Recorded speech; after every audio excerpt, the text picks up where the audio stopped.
Hello friends, welcome back to my YouTube channel. और guys, आज मैं आपको कल वाली वीडियो का ही एक दूसरा पार्ट लेके आया हूं। इसमें अभी आपके 25 ही क्वेश्चन हैं। तो गाइस चलिए आज की वीडियो का पहला क्वेश्चन शुरू करते हैं। वैदिक भजनों या मंत्रों के संग्रह को क्या कहा जाता है? तो गाइस, क्या जन्नती, संहिता, बाली या विधाता? तो गाइस, ये जो बाली है, बाली गाइस आपके मौर्य काल में एक यानी टैक्स हुआ करता था। विधाता आपके ग्राम सभा को कहा जाता था। तो इस प्रश्न का जो सही आंसर हो जाएगा वो आपके हो जाएगा संहिता। तो गाइस, जो वैदिक भजनों या मंत्रों के संग्रह को आपके संहिता कहा जाता है। ठीक है गाइस, चलिए बढ़ते हैं आपके एक अगले से अच्छे से प्रश्न की तरफ। मक्का और गन्ने के तने के निचले सिरे से निकलने वाली सहायक जड़ें कौन सी होती हैं? तृतीयक मूल, जटा मूल, अवस्तंभ मूल या प्राथमिक मूल? देखिएगा, जटा मूल वो होती हैं जो यानी कि पौधे को एक यानी अलग से यानी एक्स्ट्रा वो देती हैं यानी फोर्स। तो भाई इसका सही आंसर आपको हो जाएगा अवस्तंभ मूल। ठीक है गाइस, जटा मूल यानी कि तने से निकलती हैं और पौधे को एक यानी अलग से सहारा देती हैं। हरेला वृक्षारोपण उत्सव किस राज्य से संबंधित है? गाइस, ये आपके उत्तराखंड से संबंधित है, हरेला वृक्षारोपण उत्सव।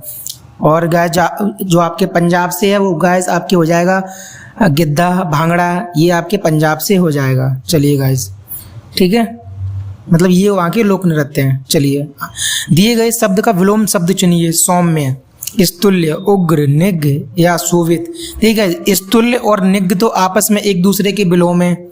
और गाइस, सौम्य क्या आपकी हो जाएगा उग्र। सौम्य माने होता है शांत और उग्र माने होता है एकदम, उग्र का मतलब जानते हो आप, आक्रामक। चलिए बढ़ते हैं अगले प्रश्न की तरफ। दिए गए वाक्यांश के लिए एक शब्द दीजिए। कमल की दंड। गाइस, जो कमल की दंड, जो कमल की जड़ होती है पानी के नीचे रहती है, तो उसको क्या बोलते हैं? उसको गाइस आप बोलते हैं मृणाल, उसको बोलते हैं मृणाल। ठीक है, ऑप्शन नंबर 4 आपकी एकदम सही हो जाएगा। चलिए बढ़ते हैं एक और अगले प्रश्न की तरफ। निम्नलिखित में से कौन मराठा साम्राज्य का अंतिम पेशवा था? तो गाइस देखिए, अंतिम पेशवा आपके थे बाजीराव द्वितीय। ये गाइस आपके रघुनाथ राव के पुत्र थे। और गाइस, ये बाजीराव द्वितीय के एक दत्तक पुत्र थे जिनका नाम है नाना साहब, जिनको हम दादू पंत भी कहते थे। चलिए ठीक है, आगे बढ़ते हैं अगले प्रश्न की तरफ। निम्नलिखित में से किस प्रकार की मृदा को ऊसर या बंजर के नाम से भी जाना जाता है? तो गाइस देखिए, ऊसर या बंजर मृदा जब हो जाती है जब उसमें लवड़ यानी कि लवड़ की मात्रा अधिक हो जाती है।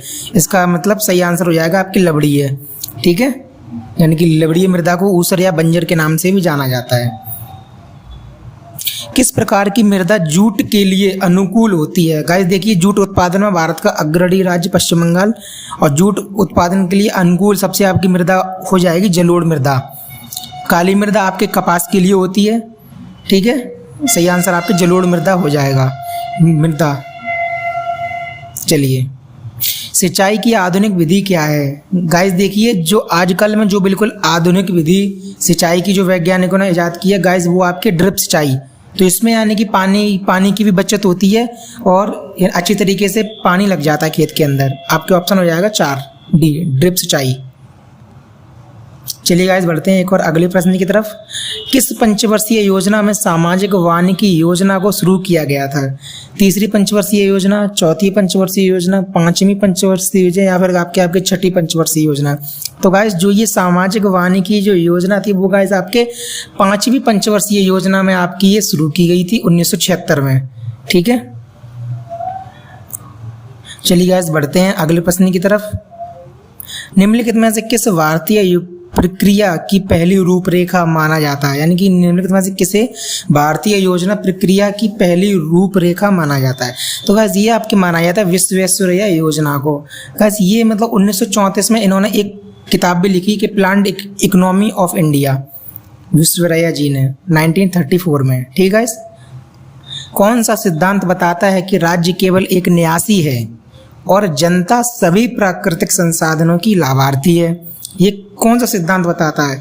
तो गाइस, ये जो आपके सिद्धांत बताता है वो गाइस आपके सार्वजनिक न्यास सिद्धांत। ये सिद्धांत के द्वारा ये कहा जाता है कि राज्य केवल एक न्यासी है और जनता सभी प्राकृतिक संसाधनों की लाभार्थी है। सार्वजनिक न्यास सिद्धांत।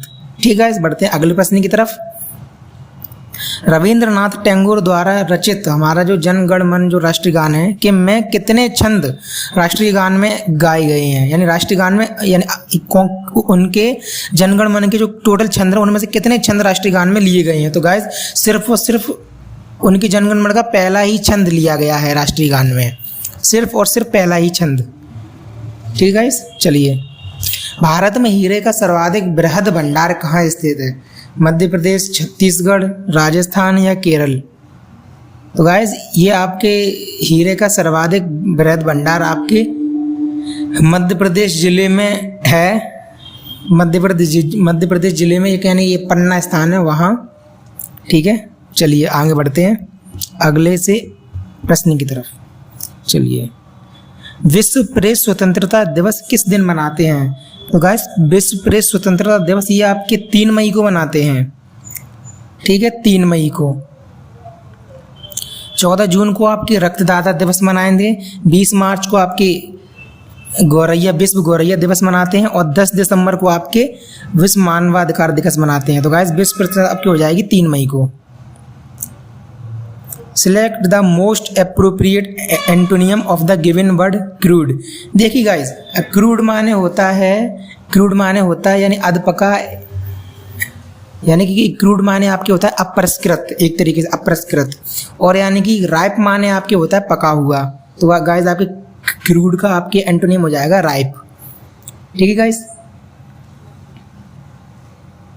भारतीय स्वतंत्रता के 75 वर्ष पूरे होने के उपलक्ष्य में आज़ादी का अमृत महोत्सव के समापन के लिए केंद्र सरकार द्वारा कौन सा अभियान शुरू किया गया है? तो गाइस देखिए, ये अभियान शुरू किया गया है मेरी माटी मेरा देश। ऑप्शन नंबर आपके डी एकदम सही हो जाएगा, मेरी माटी मेरा देश। चलिए गाइस बढ़ते हैं एक और अच्छे से क्वेश्चन की तरफ। उत्तर प्रदेश में 52 अन्नपूर्णा भंडार किस स्थान पर बनाए जाने की घोषणा की है? अमेठी, बरेली, गोंडा, मथुरा? गाइस आप देखिए, मैंने उत्तर प्रदेश के 5-6 क्वेश्चन स्पेशल लिए हैं क्योंकि स्पेशल क्वेश्चन इस एग्जाम में आएंगे। तो गाइस जो 52 अन्नपूर्ण भंडार है वो आपके बरेली जिले में बनाए जाने के लिए उत्तर प्रदेश सरकार ने घोषणा की है। चलिए गाइस बढ़ते हैं उत्तर प्रदेश स्पेशल के एक और क्वेश्चन की तरफ। लखनऊ में ग्लोबल इन्वेस्टर्स समिट 2023 का उद्घाटन किसने किया? गाइस देखिए, वैसे तो लखनऊ में अगर ये उद्घाटन करना होता तो वो योगी आदित्यनाथ तो करना होता, लेकिन ये क्योंकि ये ग्लोबल इन्वेस्टर समिट है तो इसके लिए इसका उद्घाटन प्रधानमंत्री नरेंद्र मोदी जी ने किया है। ठीक है गाइस, चलिए बढ़ते हैं एक और अगले प्रश्न की तरफ। तो ग्लोबल इन्वेस्टर समिट का उद्घाटन आपके प्रधानमंत्री मोदी ने किया है। चलिए, उत्तर प्रदेश के मुख्यमंत्री योगी आदित्यनाथ ने किस शहर में रेशम उत्पादन मेले का? तो गाइस ये इन्होंने अपने ही जिले में, जहाँ के ये हैं मतलब गोरखपुर के, तो इन्होंने अपने ही गोरखपुर में रेशम उत्पादन मेले का उद्घाटन किया है।